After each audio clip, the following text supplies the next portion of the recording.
The NCAA sanctions are out, and Miami will not be banned from another bowl game. I'm Jeff Fischel. It is Tuesday, October 22nd. This is the ACC Now, brought to you by Ruby Tuesday.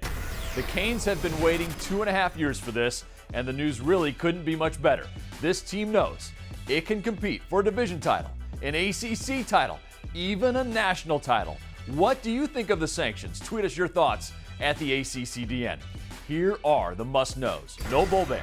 The Canes already self-imposed the last 2 years, and that was good enough for the NCAA. The Infractions Committee did take away 9 scholarships in football, 3 basketball scholarships as well over the next 3 years for a lack of institutional control.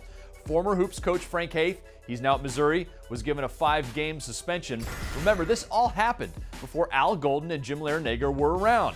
And the school agrees it will not appeal the sanctions. Miami President Donna Shalala released this statement, quote, "The Committee on Infractions report closes a challenging chapter in the history of the University of Miami. I am grateful to our coaches, staff, and student athletes for their dedication to the university and to intercollegiate athletics. I also want to thank Atlantic Coast Conference Commissioner John Swofford for his steadfast support.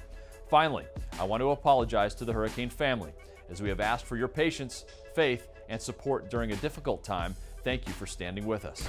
Commissioner Swofford has been unusually outspoken as recently as last week, asking the NCAA to do 2 things. 1, wrap up its investigation, and 2, to give a lot of consideration to the school's cooperation. Swofford offered his reaction to today's report, quote, "I'm pleased that this case has finally been brought to conclusion and that the University of Miami can now move forward.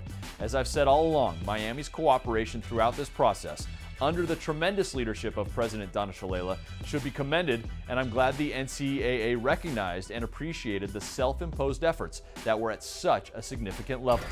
The NCAA acknowledged the school's cooperation was a factor in minimizing the punishment." One more point.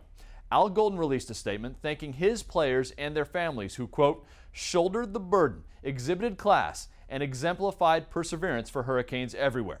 There's no doubt that same could be said of Golden as well. More to come on the ACC Digital Network, including former Miami great Clinton Portis, on what these sanctions mean for the Canes football program. I'm Jeff Fischel. That's the ACC Now, brought to you by Ruby Tuesday.